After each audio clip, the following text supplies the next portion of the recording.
Hello and welcome to the Team Coaching Zone podcast, our new live stream format. I'm joined here by the leadership team at IDPAL and the wider team from some of the members of the wider team from IDPAL. And Krister, before we kind of dive in and welcome our colleagues and our listeners, this is a bit of a departure for us. This is probably the biggest group that we've had on in this format. How are you feeling and how's your morning going so far?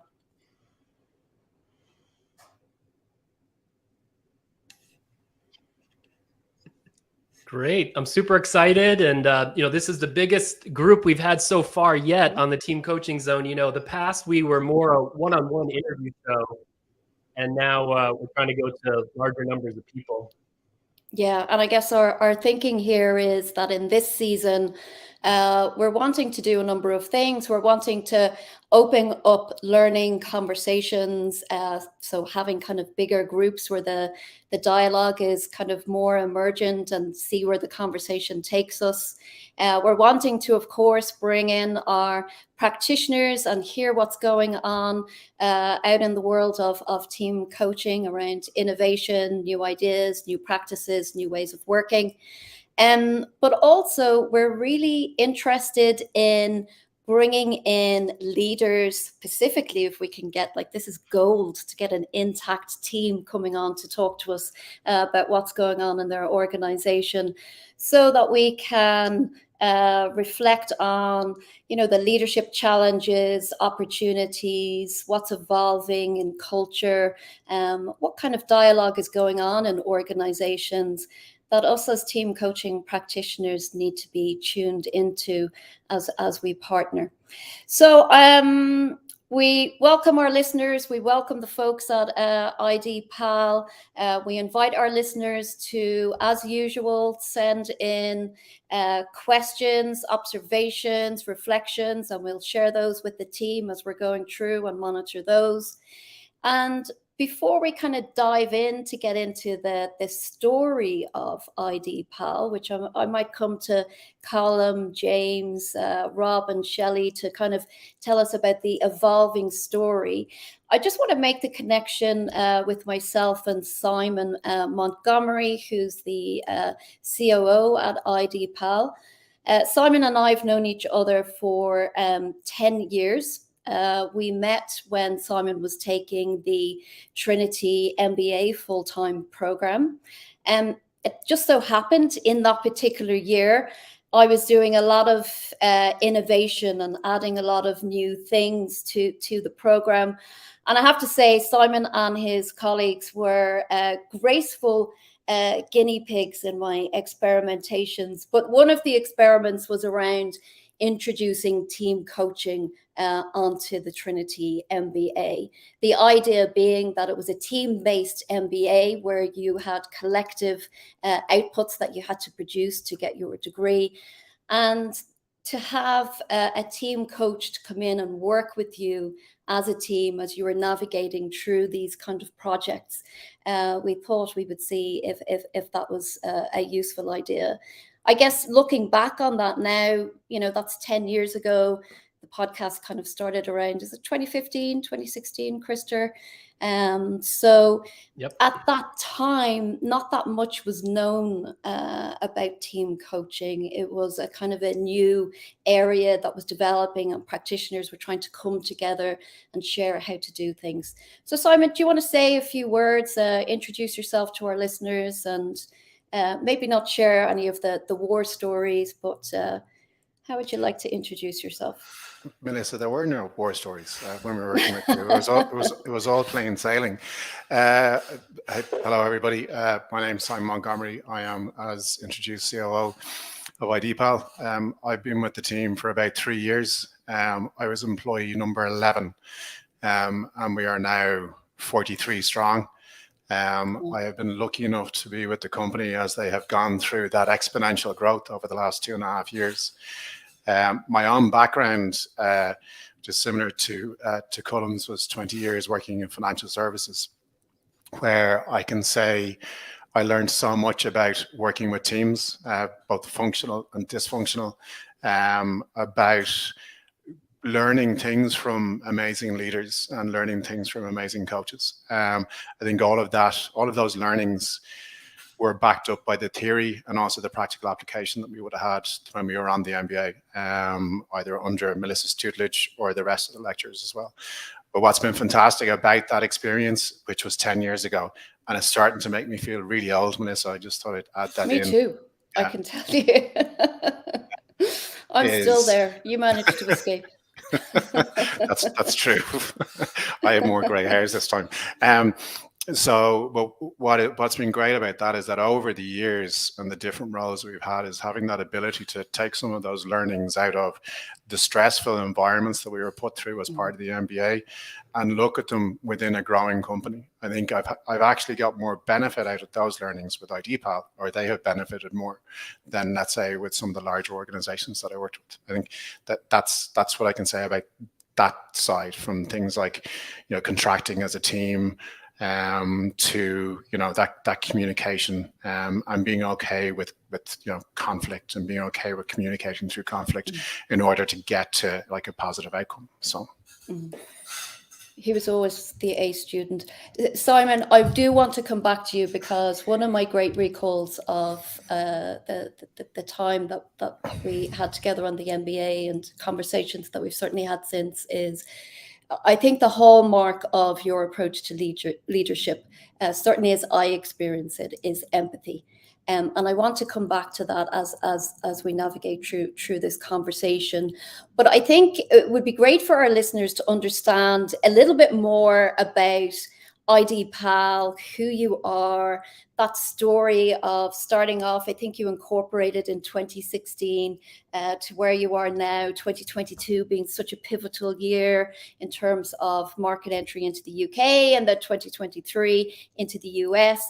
And I'd love to hear from a few of the colleagues around that story and different things that stand out for you on that journey. But perhaps if we could start with Colm, in terms of just how would you like to help our listeners understand a little bit more about not just what IDPAL is, but the experience that you guys have been going through in terms of your growth to get to where you are today? Yeah, thank you very much, Melissa. It was scary to hear Simon say that he was the 11th person in the business. That's that seems like a long time ago. I know it's 3 years, but it seems like such a long time ago, 11 people. But yeah, look, we set up the same time roughly that your podcast was set up, 2015, 2016. Like the business was born out of just kind of frustration from kind of personal experience. I used to be a kind of a prop trader and a stockbroker, so it was an area in the market, a gap in the market that I saw issues for customers trying to onboard themselves, particularly in a kind of a remote environment early on. And then kind of operationally for businesses, when documentations are coming in, all the difficulty in documents coming in all shapes and sizes. It doesn't matter whether it was via email or dropped in by post. So trying to create something that had something that was operationally beneficial. And I always kind of say then those two things would be great, but unless it was from a regulatory point of view, far more robust than currently exists, there was no point in building it. So that was the initial kind of idea and concept. One of the really nice things actually is the very first meeting that I had with one of the co-founders of the business. The minutes of that from September 29th, 2015, in a bar with a beer, are blown up and on the wall of our boardroom. Nice. So it's quite nice. And I think a lot of businesses you meet over the course of their 5, 6, 10 years, they all talk about pivoting. One of the things we've never had to do is pivot, which I think is a pretty good thing for us, and I think it's allowed us grow quicker, because you didn't have to reinvent the wheel that you'd already invented, I suppose. But from my point of view, when that concept and idea came about, I was one person and didn't know where to go with it. And Simon was talking about like working in teams and things like that. I'm a big believer of teams, from both a work point of view, but also from a sporting point of view. So anytime I play sport, I was always playing on a team. A lot of people would say I didn't play as an individual because I wasn't good enough, and I had to play in teams to cover up the cracks. But it was the same kind of idea that you needed people around you to bring that vision to the next place. And as the different people come into the business, so James, where I met James, which is probably the most interesting of all the stories, is we were at a wedding. We were both groomsmen at a wedding, and we'd never met each other before, and we started talking about the sexy subject of anti-money laundering, within a week, James was part of IDPAL. The name wasn't even existed at that time. We were kind of just talking about stuff. But then the likes of Shelley and Rob coming in as well, and there was also wedding stories behind that. So there was definitely an Irish drinking part of the building of the IDPAL team. But it was kind of those four core people originally that kind of brought the vision to light. And I remember when I met Rob first as well, we had penciled in a 30-minute meeting, and 3.5 hours later we were still sitting there talking. And it gets you to the place as well where when I was introduced to Shelley first, you kind of know within 5 minutes when you meet people that where they're coming from, and culturally how much of a fit they would be, and whether you could work together. And I always find as well in an interview process, when you're talking to people, if it flows and if it's easy and you have trust with them straight away, it's a very, very good sign that they're the right fit for the business. But we've grown the business now to 44, 45 people. We have another starter on Monday. But within that, we built a mobile app that allows people to remotely onboard themselves. There are kind of 5 component parts to it. There's the document verification, so the ability for us to tell anybody that a document is real or valid, using machine learning and AI. We then have a presence check to prove that a person is physically present at that time. We do facial match, which matches the person's face to the face that's in the document. We can automate the address as well in certain countries to prove that a person lives at a particular address, match that back to the documents, and then run what's called AML screening, which would include PEP sanctions, adverse media. So the whole concept is just allowing a business verify who the individual is that they're carrying out business with, and that's the simplicity of the model. But yeah, like we're in a place now where there are kind of 44, 45 people. One of the things we're very, very proud of as a business is that we've only ever lost 2 people, which I think is a testament to everyone within the business. Now we've had people that we've had to let go after a couple of months, but I think that's only 2 people as well. So and again, we're a tech firm. We're Dublin headquartered in Ireland. We're going up against all the big tech firms. We could never be in a place where we were able to pay the same wages as those firms. So we had to offer something different rather than money. And I think the cultural element of that, and I know Maya laughs when I say the family element of it. I don't think she particularly likes it, but it is that family element of it, that coming together, especially at our size, at that kind of size. Yeah. I think that's what kind of drives the business forward and gives everyone a lift. So yeah, like the last 7 years have just flown by. From like even when Simon said there it was 11 people 3 years ago, it's just mind blown. But I think everyone on this call as well have had an influential part in the IDPAL business. We've tried our best to have as flat a culture as possible, so that anyone can interact with anyone at any time. We always ask people when we're interviewing them as well, is that what we want from someone coming in is that you share your voice. You don't sit quiet in the corner. We're all full of these great ideas, not saying that every idea is great or that every idea is implemented, but you need to be in a position that you can actually give your thoughts and give your feelings of hear them. Yeah. I think you should do this, you should do that, so yeah, like I could spend hours and hours and hours talking about the stories behind the business. Even the likes of Tom, who just randomly reached out to us in the early days, and he was in Trinity College himself, and had some spare time and wanted to come in and do an internship for 2 or 3 weeks off his own bat. You know, as a young fella, that's a pretty impressive thing to be doing. And then when he left college, he joined IDPOL. You know, there was no kind of question about it, I think. Yeah. So like, there's a lot of stuff like that that's happened over the years that I could talk about. But yeah, it's been a super 7 years. It's been absolutely brilliant. And so I guess what I'm hearing is that the idea of the business came from your trading and property anti-money laundering regulations. So it's this whole idea of know your customer, and then you Correct, start yeah. having conversations with other folks around, and that's how the kind of team formed.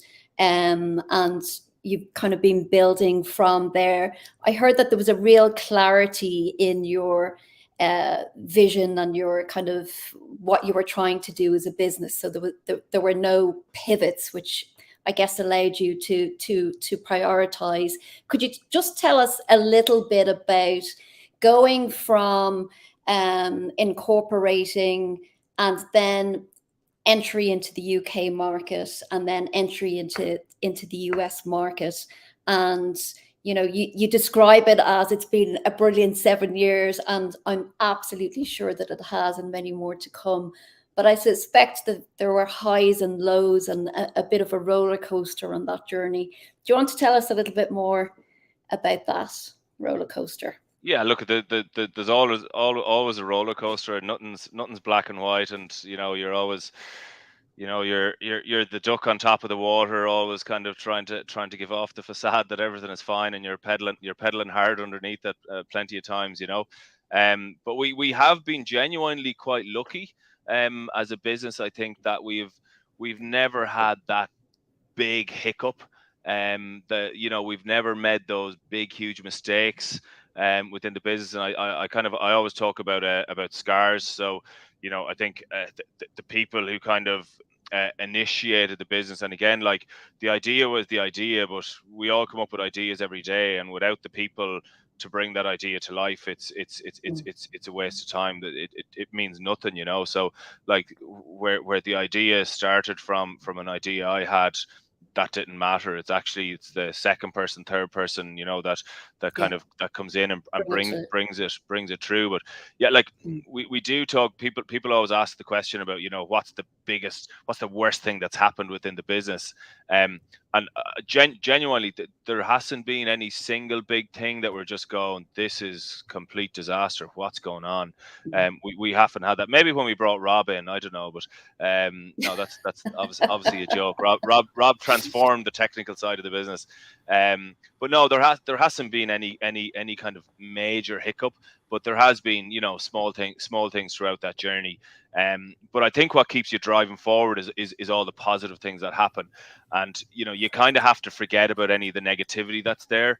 Even the people that tell you you're crazy for leaving your job, or what are you thinking about, and all that kind of stuff. And I think there's a certain type of person that works for. But if you're dwelling on the past, you're probably wasting your time. You always have to look for the future. There's people are making plenty of mistakes within the business every day, and I think we need to be, as a business, we need to allow people to make those mistakes. Just make sure you don't do it a second time, I think, is the only thing. But you learn from those mistakes, you learn from those scars, and I think it's just constantly improving. But you always need to look forward. Like, if you're always looking back and you're always like, you won't be able to progress, But it was an Irish business. We always had that intention that what we were building was for I won't say global dominance, but that kind of, it was going to be a global solution. It was going to be available to anyone, anywhere, and that's how we structured the product, and successfully we've achieved that. So 30% of our revenue is Irish, 30% UK, 20% US, and then we're dotted around from Paraguay to the UAE to the Czech Republic, random places like that. So we've a nice little footprint across the world. But we launched into the UK last year, And I think one of the big things for us launching into any market is obviously getting people on the ground from there. So we hired a good few people there. I think we've 8-9 people over in the UK, from Newcastle to Manchester to London, and then we brought in Sarah maybe 4 months ago. I spent 12 months before that chasing Sarah to join us, so that wasn't an easy feat. And again, that goes back to, like, when you meet someone, you know the answer, you know that you want them to work for you, and you don't kind of settle for that second best and take what it is. The same thing happened with Simon as well. Actually, in fact, it was when we were looking for a COO, we got 110 applications to it. Simon didn't apply, but I met him randomly at an event. I heard him speaking, and I turned around to the guys and went, "He's our COO." And again, chase Simon for around 3 months to come into the business. So, it's there's that element to it. And Sarah's kind of leading the commercial team in the UK. We had a decent footing in the UK now from a customer base and a revenue point of view. And then recently we've launched into the US as well. So what we're trying to do is just replicate what we did in Ireland, what we did in the UK, and then into the US. So we have our kind of playbook, and we're trying to just replicate that in the US. James was the person who put up his hand to move to New York, and he did that a couple of months ago.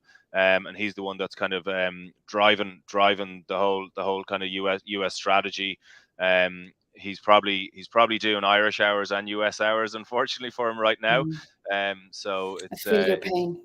Yeah, it's like it's a tough gig, and he's there on his own right now as well. So it's, again, to try and support James from a team culture point of view. Everyone's logged off at 5 o'clock, 6 o'clock, and or hopefully, and James is still working. He's on his own, and there's no one on Teams or no one on the chat to kind of talk to. So it can be a lonely place, I'm sure, at times from that point of view.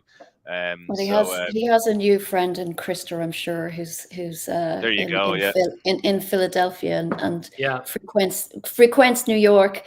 I'm living that US Ireland dynamic as well with Melissa. So I was on at 7:15 with her this morning. So yeah, very good, very good. The earliest I ever invite him on is at 6 a.m. So okay. It's not too bad, Rob, thank you very much, Colin. That's a great story. It was pity there wasn't a wedding that you could have put on to get Sarah and Simon in a bit quicker. But I will invite Rob, because I noticed you coming off mic there, and I feel that I need to give you a right of response to a little teasing and ribbing there. So Rob, would you like to come on and maybe share a little bit about your journey and any stories that you'd like to tell around how you've evolved into the company you are today? Yeah, sure. Now, Colin actually, he started off very complimentary there with our first meeting, and it's actually spot on. I remember exactly where we were sitting 3.5 hours in, didn't even notice the time passing us by.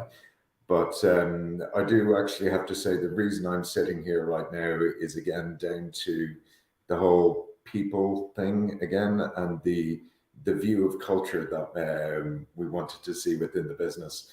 So when I met James, Colin, Shelley, I was first off flabbergasted that with not a technical bond between them, they managed to achieve as much as they had. But then second off, like within, I'd say 30 minutes of talking about this, Colin was not talking about the ideas so much as how we were going to execute that with people. And in particular, there was always this number he bandied around of 20 people. When we hit 20 people, we're really going to have to be focused hard on keeping the good culture that we create. You can do whatever you like with a small team. It's easy enough to get everybody in a room and make sure you're all still close and communicating well. But when you've launched in the UK, when you've launched in the US, when you've got remote workers, when you're in larger teams, and silos become a natural part of it because you can't all be in the same meetings all the time. There's a lot of challenges to keeping that culture as you get larger. And it for me was a clear sign that there was great success on the way here, that there was such focus on that kind of culture right from the beginning. It wasn't, we'll figure it out when we get there. Really, from the very beginning, there was a lot of focus on that. And I've always loved that. If you look at any of our company away days, so we try to have quarterly away days and strategy days within each team as well. And if you look through the content of any of those, and they all would be probably half of them strategy about people, culture, is how do we actually execute from here. But yeah, it feels like we're moving on to a much bigger next step now with the UK and the US expansion. So the likes of Sarah here, so having recently joined, would probably be able to give you another perspective on what it's like actually arriving in with near 40 people around the place, rather than just hearing from myself or Colin about what it was like from 4 of us sitting in a room around one desk. So Sarah, what are your thoughts having arrived in? Oh, lovely, Rob. Thanks, Rob. I thought you were going to tell us all about and do your spiel about ID Pal, where the air tastes different, but maybe you'll do that at the end. Oh, not that again. No, so I joined ID Pal 4 months ago, like Cole said. I'm going to disagree with Cole a little bit here, where he said he's been lucky. I don't believe that that's the case. One of the main reasons that I joined ID Pal and moved over was because I love the culture of the business. I think Cole and the management team have done a superb job in really defining exactly what the goals are, and echoing what Rob said as well. You know, we all have a focus. We know exactly what we do and what we don't. You know, as in what we don't offer. So we're very clear on the product and the strategy, the verticals that we sit in. We've got a very diverse commercial team that look after very different sectors and are experts in their own place. So really for me, joining ID Pal was, I know Cole jokes about 12 months chasing me to join, but absolutely thrilled with the move. And me coming over has been probably the best career move that I've made so far, and hopefully the last one.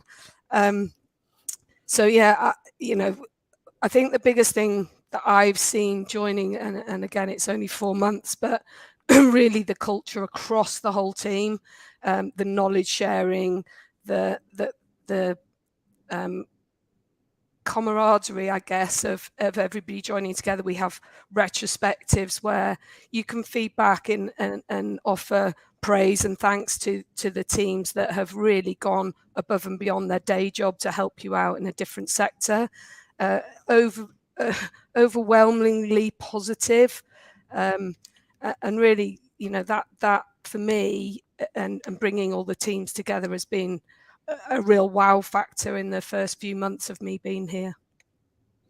Lovely, Sarah. So I'm hearing that there's the culture of transparency, camaraderie, a real clarity around what priorities are. I'm also hearing a culture of learning where you're doing kind of retrospectives, but also around kind of appreciation.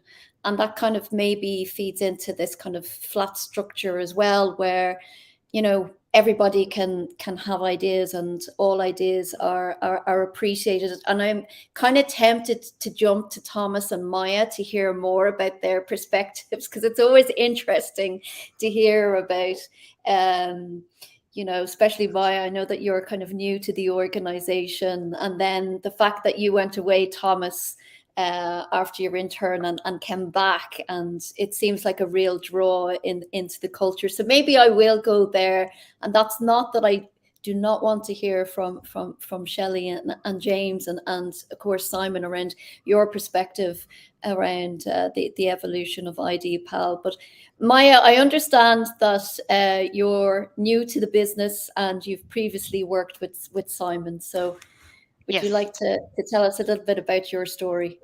Sure. Yeah, that's correct. So me and Simon worked together in a previous company. And then when I got an opportunity to interview for IDPal, it was really a no-brainer because I knew, wherever he went, it must be a good place.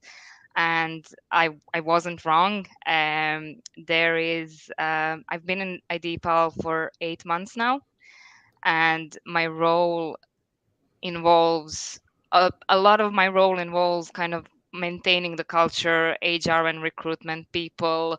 So I am close to it. And what I can say is that really a lot of work goes into culture in IDPal, and culture here is not something that just happens.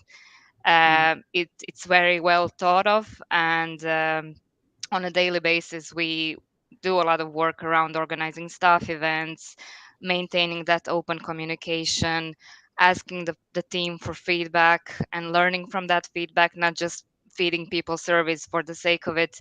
So it's been absolutely brilliant, and it's the best job I've ever had so far.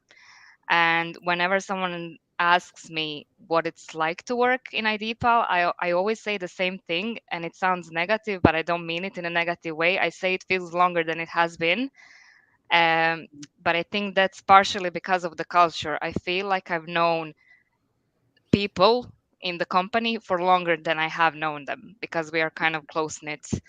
And Carl mentioned earlier that I don't like the term family, and I really don't like it in this context because I don't think like family are people who you can't choose, you just get them, and then you can still be close to people who are not your family, and that's the case here.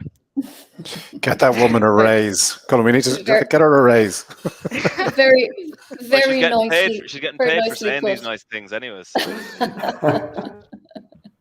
I'm doing this for free. So I'm interested in this idea about, this kind of what I think I'm hearing is this daily practice, like a almost like a discipline around culture, but then also at the same time allowing culture to emerge through the individuality of everybody. Could either you or Simon say a little bit more about this explicit discipline?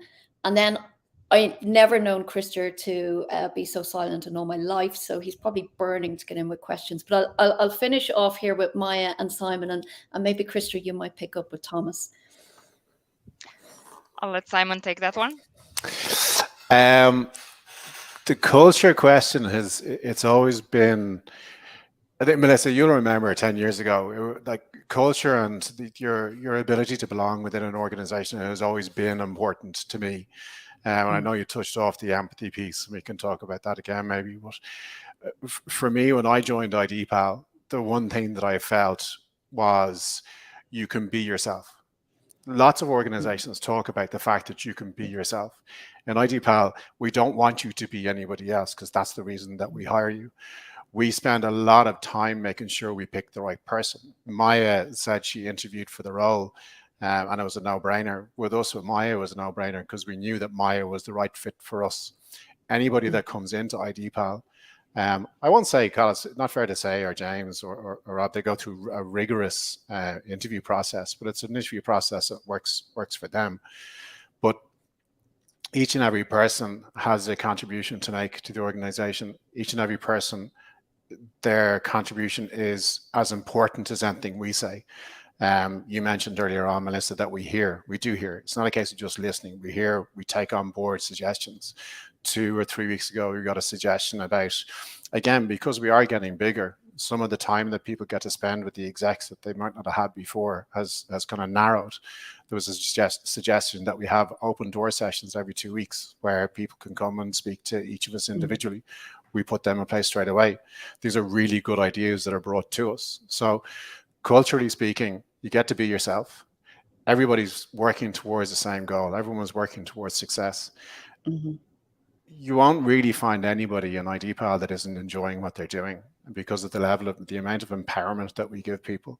We allow people to do their jobs. We don't stand over people.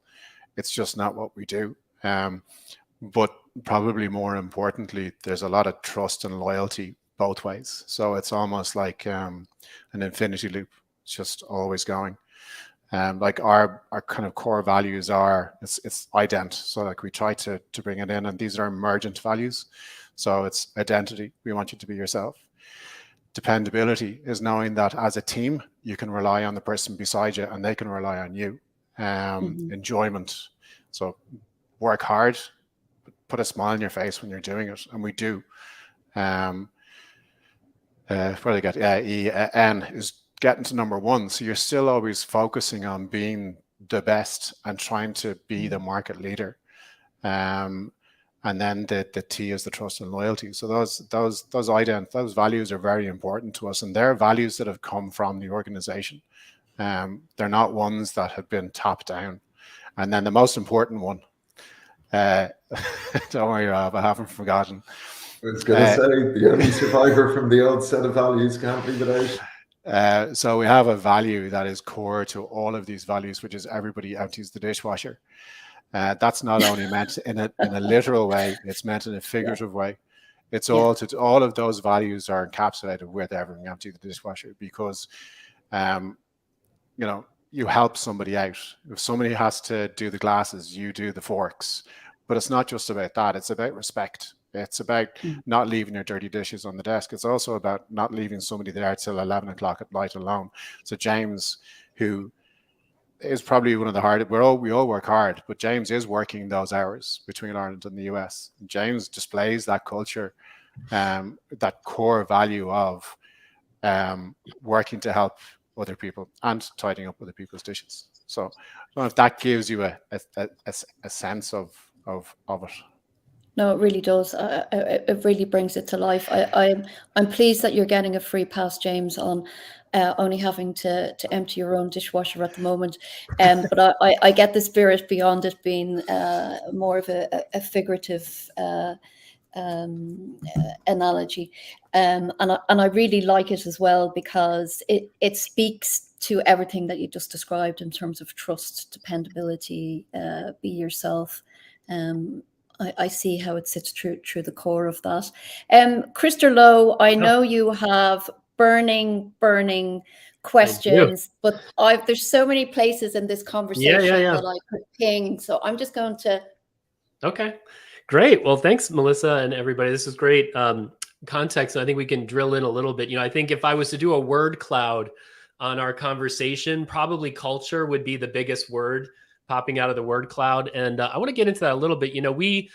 We work a lot with leadership teams as coaches, and we get the benefit of going into lots of different organizations of different size and different industries. But there are a lot of commonalities we see with top teams and with leadership teams. And one of them is we oftentimes say that, leadership teams are more teams in name only, meaning when we actually look at what they have to do together that they can't do working separately in parallel, what we oftentimes find is that a lot of the leaders are mainly leading their silos. They tend to come together for updates to kind of keep each other apprised. But true interdependent work that's truly collaborative or requires the leadership team oftentimes is sometimes absent. And so one of the things we oftentimes try to help leadership teams do is how to shift from being great silo leaders to also really being a great enterprise leader, that you're able to kind of get above the forest and see the whole playing field. It sounds to me like one of the things your leadership team is really working on collectively is about culture. But I'm curious, as you're growing as a firm, you're 45 people now or so, I'm curious about what is it that you really, as the leadership team, you really feel like you have to do together that you can't do just working effectively as great siloed leaders? I don't know if that question resonates or not, but this is something we see as leadership teams mature. Hopefully they're not only being great siloed leaders, but actually They're doing something together that they can't delegate to anybody else in the organization. And I think a lot of that has to do with the stage of growth that the company is in. But let me see if that resonates with any of you and if anybody wants to jump in on that one. So James, you be a good man to answer that one. Yeah, well, maybe just I think it evolves over time, quite honestly, and I think it's sometimes easy for us to be quite clever in terms of retrospectively putting framework on what's happened quite organically. And I think from the early days to where we're at now, there's maybe different needs and requirements. And when we go back to that fateful wedding that Colm and myself had, it's a fair indictment on that wedding, by the way, that was the conversation we had. And I wasn't overly sure about Colm talking for about an hour and a half about AML at a dinner either. So it's lucky we're all here today following that pretty dry conversation at a social event. But I suppose for me, I break down culture into three things. But the most important one, which we've all been talking about here, is the people. It's your culture is a manifestation of the people. It's as simple as that. Now, you can have good cultures, bad cultures, and in between. And I think maybe the two other parts to that recipe, why we're very protective and want to maintain the culture we have, are probably two other things. One is around clarity of vision. You can have great fun together, but if you don't have that singular focus of what are we getting up in the morning to do, what is that mission and vision that helps us collectively across all levels of the business know what is the right choice to make. And then I think the third component is to your point, Krister, around communication as well. So, and again, across all aspects of the business, not just the executive leadership, although I appreciate that's where you're honing in on, but I think that communication has to be right across the board. And I think they're the things that, if we can pat ourselves on the back, I think they're the three things. We can get very sophisticated and we can have all these things, like the emergent values are fantastic, but the reality is, to Simon's point, they were emergent. They were something that came after the fact, and now we recognize it. But I think from the early days, it's the people. It's people, particularly when you're starting off in the very beginning. You're hiring people that will complement you, or at least have on a similar understanding. The more people that come in, the new people observe those behaviors. What is acceptable? What isn't? What are the driving the qualities that are celebrated? And then, what do you strive towards that? So I think our recruitment has been probably the best, the thing that we've excelled at most, either organically or more as we grow bigger, we need to get a little bit more structured. But that combined with the communication, so to give you an example, during the lockdowns, we all had to start working remotely.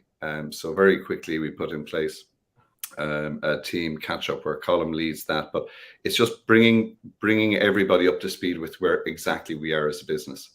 That communication is really important. I've worked in large corporate, management consultancies, these kind of things where you're given a task, you're told to work on it, but it's very difficult to connect your task with the wider vision and strategy, and therefore the motivation behind your work can be lacking because I don't see the value I'm creating. Whereas I think if, again, with that flat structure, with a very clear vision that we aligned on from the day one.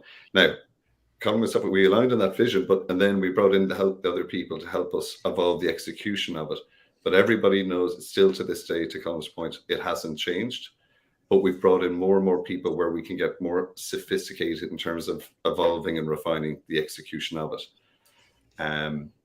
So yeah, they're I think as the leadership team, if we were to be honest, that's something we're challenging with. We're being challenged with right now because we're going through, we're in that scale up phase. We're growing very quickly. And it's one of the things that we're actually only talking about the last week. We need to get together on an all-day site so that we can remain as tight as we have been. And so that is a challenge that we're conscious of and working towards. Yeah, but it's always something we work towards. I mean, if you just back to James's point around the execution side, Shelley was one of the very few people who came to actually do some doing way back when Shelley was in the Netherlands, trying to work with a fintech company who was based in Dublin and commuting back and forward. And I think Shelley probably has more opinions on the execution and doing it with how much money did you have at that stage, Shelley?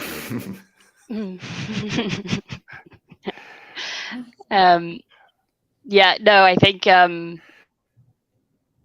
think going back to 7 years ago, whatever it was, I was living in the Netherlands at the time when I popped over to Dublin, also wedding related, and happened to meet one of the sort of board members, I guess he is now, but started talking about IDPal and actually ended up working remotely with IDPal for the first 2+ years from Amsterdam. So actually when COVID hit and we all had to work from home, it wasn't too much of a change from where my first 2 years of IDPal working started with. But what's interesting for me, this idea of clarity of vision that keeps coming up, being on the marketing and comms, leading marketing and comms team. If I look back to the collateral that we put together in that first year, you could almost roll it out again right now, because that clarity of vision was there then. It's still core to the collateral we put together now.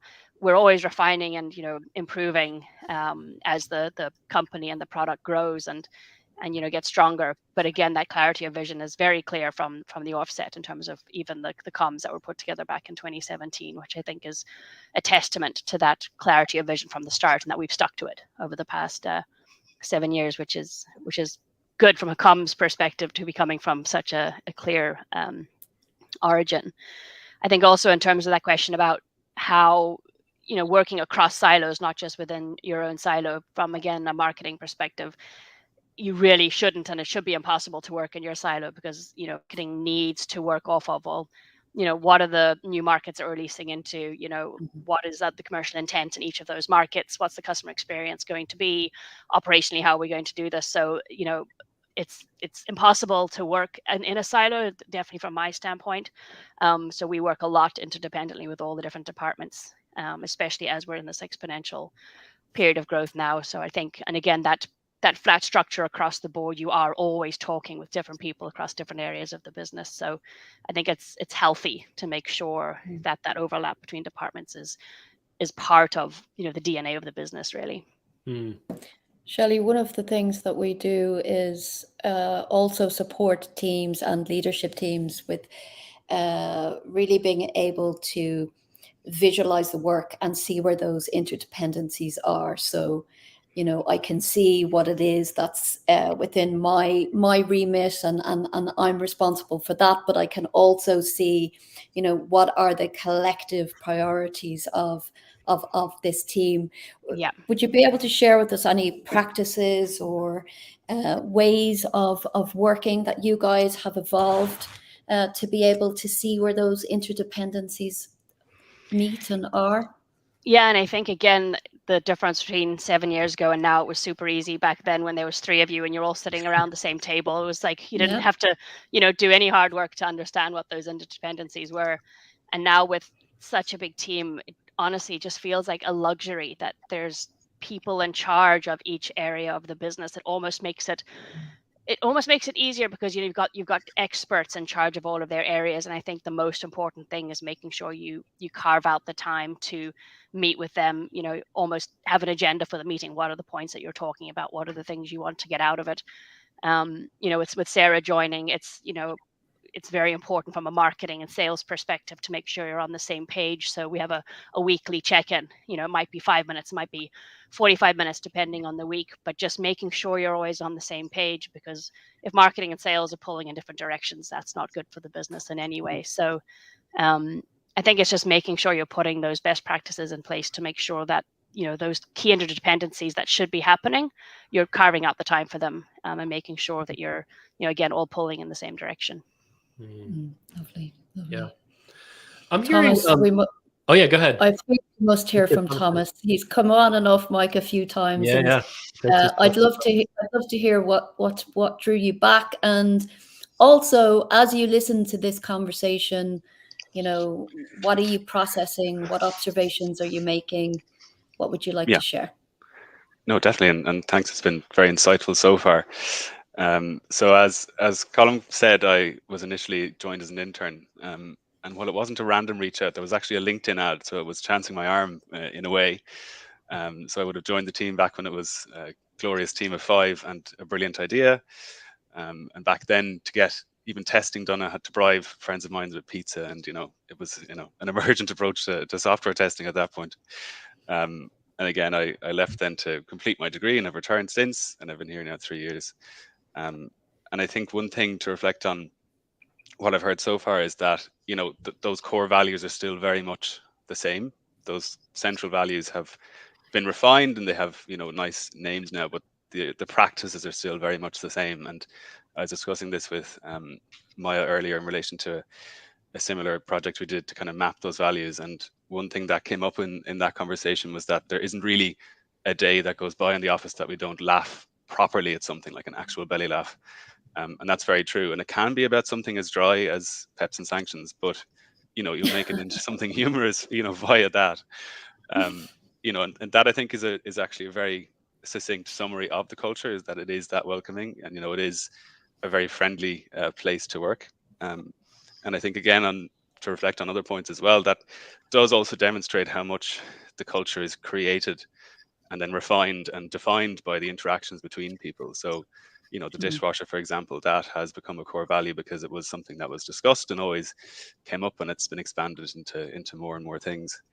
And perhaps in a parallel with yourself, Melissa and Simon, I'm now also doing a master's in the final dying days of it. And again, maybe a similar testament to our focus on culture.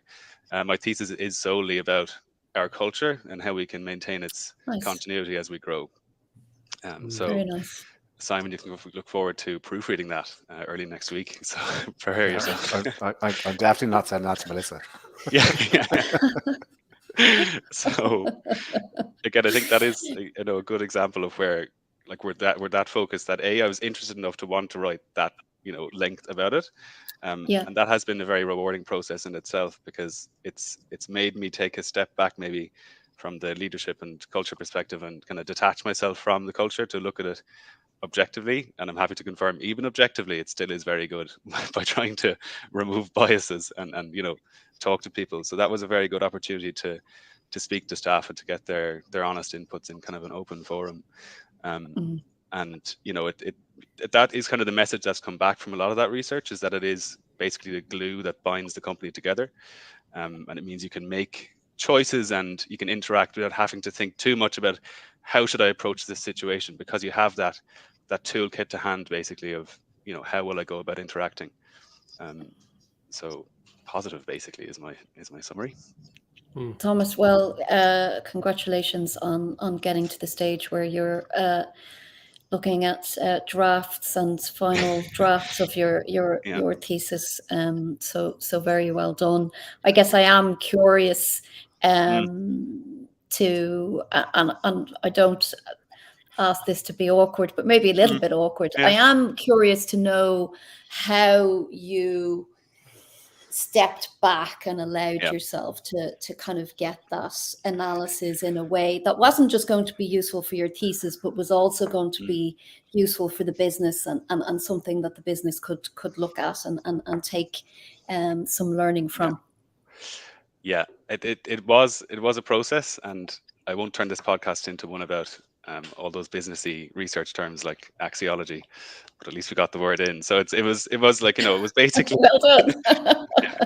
I actually don't really know what it means, but it sounds important. So it was look, it was a process where, and again, it was, the advice I got was basically to consciously treat it as if you're not going to bring your bias into the conversation. And if in an interview setting, for example, when you're approaching it, understanding a team's view, try not to respond in a way that will elicit a response that sounds more positive, even though that is your experience and you might agree violently with what they're saying.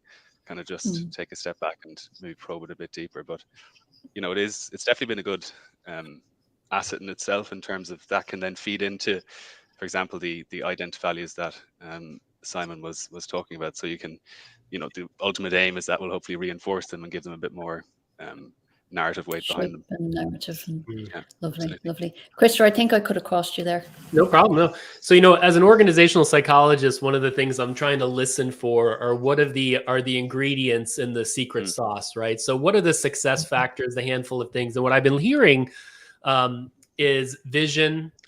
I've been hearing around values, around composition, about really bringing the right talent on. I've been hearing about culture and norms, like what are the practices that, and just the norms, what it's like to be there. I'm hearing a little bit about reflection as well, and the ability to come together to reflect and learn together. Because one of the things we know is that the best leadership teams are the ones that are actually learning effectively, that it's only learning in a dynamic environment, which is our competitive advantage. And there's a final thing there, Thomas, you spoke about humor, which to me is one of the things we know is psychological safety is a big one, that if people feel safe, they can take risks, they can be creative, they can, learn. So it sounds like you guys are talking about a lot of the secret ingredients. I'm curious about, as you go to the next stage of growth, right? You're out of a startup phase, you're starting to scale. I'm curious about, what do you guys think are your edges? Like, what's the shift you need to make as a leadership team for the next stage of growth? Is it less internal focused, or is it continuing to be internal focused on building your structures and systems, or is it more about increasingly spending time externally facing? So just want to kind of get a little bit about the next stage of where you think you're headed next. Well, if I may jump in for 1 second, I just wanted to first off say I was smiling broadly to myself as you mentioned psychological safety there, because that's something that we actually talk about in a lot of our strategy days. I always say within the tech team that it's impossible for anybody to be able to build up the courage to propose a new idea, a new way of working, an improvement, if you haven't created an environment where it's okay to make a mistake. If you're afraid of what the reaction will be to anything you propose, nothing will improve.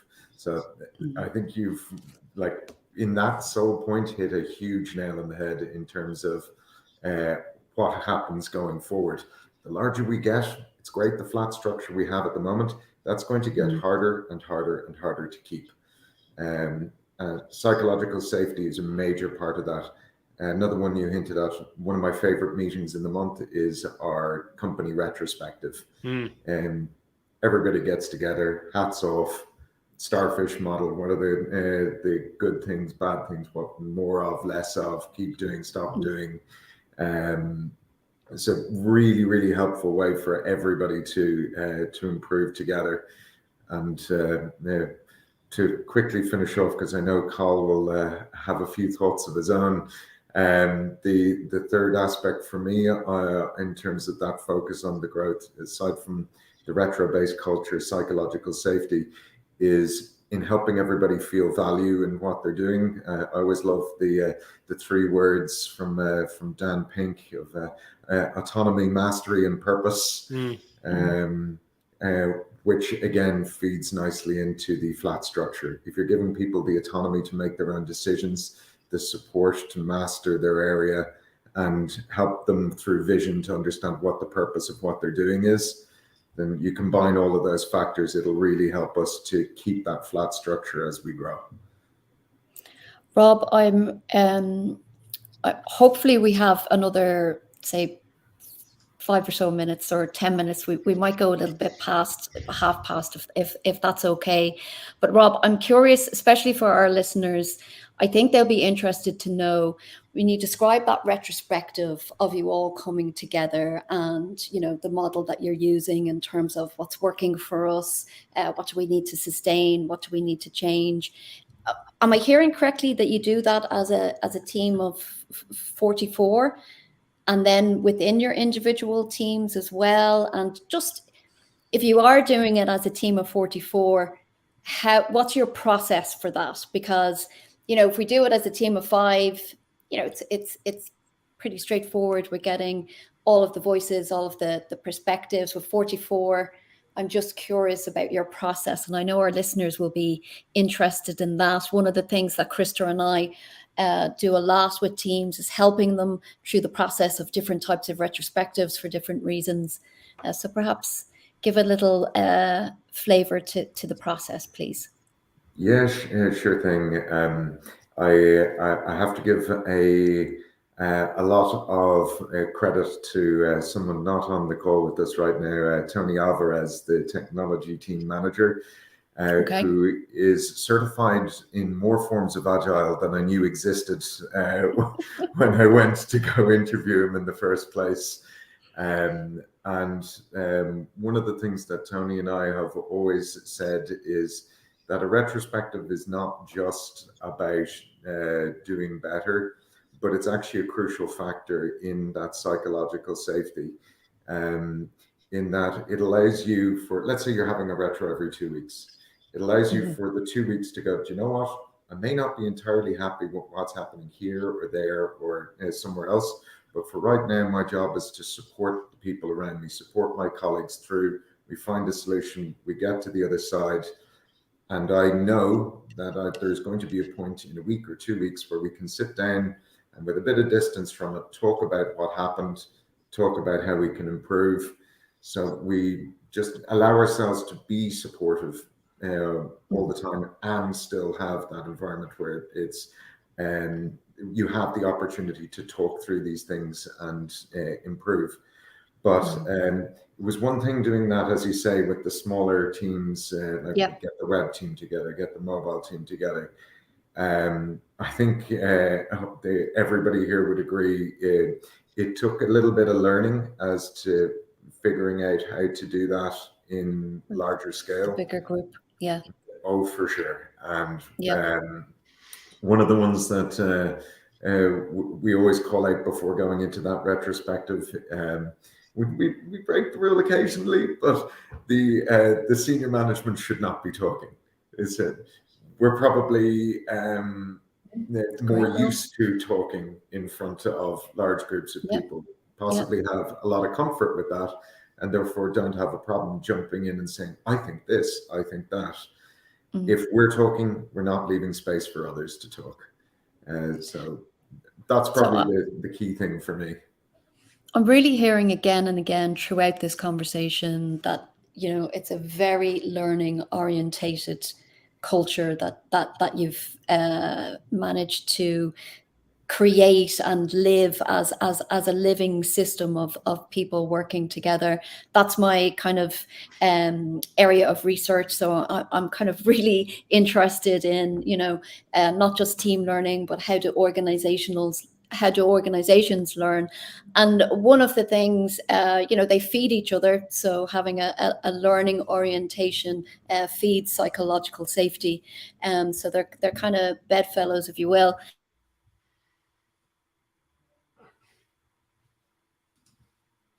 I think we lost you there, Melissa. Looks like she froze. She froze for you guys? Yep. Yeah, I'm back. I think you're back. Yeah, you froze for a few seconds there, Melissa. Sorry, I don't know if you heard that I was coming back to you, Colm. Did I get that far in my little? No, we escaped that. Yeah. So what I was saying, that the whole idea of psychological safety and having a learning culture and a learning orientation are hugely important. And they're certainly hugely important in the context of the organization where things are moving fast. You have to be responsive. You're in build mode. And I just wanted to kind of come back to you, Colm, and then others may have things that they want to chime in with at the end around this whole idea of, you know, the world that we live in now, the markets that we live in now, the expectations that, you know, we wouldn't have had. I loved James's story on his bio where he was talking about everybody sitting around his father's car to test out the new kind of brick Motorola phone and look at the worlds that we live in today. So do you want to kind of comment on that, Colm, around the importance of keeping that culture to be able to respond to the worlds that we now find ourselves in? Yeah, I think there's a lot of different sides to that, kind of a lot of different answers to that question. I don't know, somebody mentioned earlier that it was a previous business I worked in, and when it hit 20 people, that it then became, this is the finance department, this is the tech department, and it all became separated out, and there was, I left that business when it was 65 people, and it was just a totally different business to what it was at the start. So, where it was kind of 4 or 5 of us sitting around a table, and it was easy to have that culture, and everyone was, having a bit of banter with each other, but getting your work done. And those retrospectives that Rob was talking about, 44 people on a call, a lot of people aren't comfortable just speaking out and saying what they want to say. So there has been a big increase of people who actually speak on that now, because there's more time for those people to speak, and the executives don't speak on it. But I think it all kind of stems, and it all goes back to the people and the type of people that you hire. So, in the early days, the people who made decisions on the hiring was myself, Rob, and Shelley, and James, and stuff like that. And now that's in the hands of Simon for certain roles, for Sarah for certain roles. So there's different people now that are making those decisions. I think I used to always, I think it was number 27th employee was the last employee that I used to always kind of say, I'll be the last to have the interview. And at 27, that was me done. And after that, everyone else has been, I haven't met them before they come into the business, which is a strange thing for me, but it's something I had to come to terms with and let that go. And then, give the trust in people that they were going to take on someone that, had the same character, same cultural values, had the same ethics as I believed in, and that the people that behind those other 26 people behind them. And I think we've been successful in that to date with the 44 people that we have. They're all really good, strong people, and all kind of seem to share the love for the business. And I think, if somebody's making a decision on hiring someone, and it's very easy for you to go, well, look, it's what it is. I just need a body. I'll take them on, right? And they fill the role. If you get that happening within a business, and then, there's a couple of people who are coming in who aren't really what you're expecting them. They're not doing the job you want them to do. That then starts festering within the business, right? So I think for me, people ask me a lot of the time, what keeps you up at night, right? It's not the concern about the product. It's not the concern about the security. It's not the concern about the sales or any of that kind of stuff, right? It's actually the concern is we move from 50 people to 100 people, to 100 people to 200 people, and to make sure that every single one of those people actually care about the business. So I remember when Sarah came in, and we were just having an away day at that time, and I realized that there was, anytime we were doing an induction with someone, I used to sit with that person. I tell them the history of the company, because I thought that was really important, that they knew like where we came from, the sacrifice that we made, and why you should love the company as much as I love it, in a way, right? But then as you get bigger and busier and busier and busier, you don't have the time and capacity to do that, right? So I took the opportunity on that away day to kind of tell that story again, and I'll probably do that again in a year's time or 2 years' time, and people get sick of it, that'll keep hearing it. But it's just to make sure that everyone that new is coming in gets and understands why we're here, and have that same feeling that I have, or James or Maya or Tom or whoever it is has. And I think if you continue that, it's going to be very hard not to be successful. If you have people who love the business and love the people around them, and kind of look after them. And yeah, I think that for me is the biggest challenge. But I think if we succeed in that, the business will absolutely fly. That's awesome. that's kind of my view. Fly higher, because it's already flying. Absolutely. Yeah, absolutely. Well, I love that. I realize we're at time. If I may, I'm going to offer a reflection, and then ask anybody else that wants to offer a reflection on this whole emergent conversation that we've just had. And it comes back to what you were saying there, Colin, about it's a feeling. And so often, Krister, myself, and colleagues would find ourselves going into organizations, and there'd be certain things written on the wall around what the values are, and what the organization is all about. But you can feel in your own sense of self that that's not what's happening around these parts. And I just would say, with this conversation, there is a real feeling of your culture standing as something that anchors you back and really drives your purpose and your priorities. So I just want to say, very well done, congratulations, keep flying and elevating. And I wouldn't be proper if I didn't say flying the Irish flag. So if anybody else wants to, it's such a simple thing, you know, to say, well, what is culture? It's a feeling. It's what we feel every single day, and it's what drives us on to action. So that's my kind of core reflection that I'm taking from our conversation. But does anybody else want to share an observation, a reflection, as you've been part of this conversation? What do you want to share with our listeners? There's one thing I will say as well, is that, you know, the ability to even come in as a team, and all the people on the team, and speak to two external people and even have that conversation and open up. I think it even allows you kind of, because sometimes you're in your job, you're in your role, and you're going through your day to day, and you forget about, you know, everything that's happened and how great it is and how cool it is and all the achievements that are there and the different people that are involved. So I think, like, for me, like the kind of the ability to stop and reflect and actually listen to other people in the business as well. And, you know, I don't see as much as everyone every day as I used to, because, you know, there's so many people. And yeah, just to be able to hear and listen to people kind of talk about the business gets you that excitement, even though I know it's a Friday. It's better to get that in a Monday morning, so it drives you for the week. So I might do a bit of work tomorrow maybe to do that. But I think that's kind of nice. It's kind of helps you. It is a privilege. I was just going to say, I can't wait for Monday morning. Can't wait now.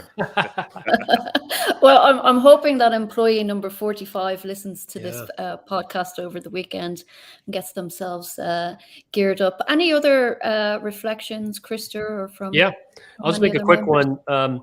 You know, the late Richard Hackman, who was one of the kind of the lions in the area of team effectiveness from Harvard, when he was asked if there's only one thing you could pick to focus on in a team that would really, you know, stack the deck in favor of becoming great, what would it be? And he said it was really the norms of the team, which is shorthand for culture. And that's what you guys have been talking about. I think that's been one of the big emergent themes. And, you know, I don't know if you heard of the idea of the Dunbar number, which is that people can keep track of about 150 relationships. So we look forward the next time, maybe getting you guys back on when you hit the inflection point of 150 employees, because that's when we start to reach a number where it gets difficult to keep track of a larger and larger groups of people. But it sounds like you've just done a great job of building into the DNA of the company a lot of great culture and norms. And that's so hard later on to put in place if you miss the boat. So kudos to you guys.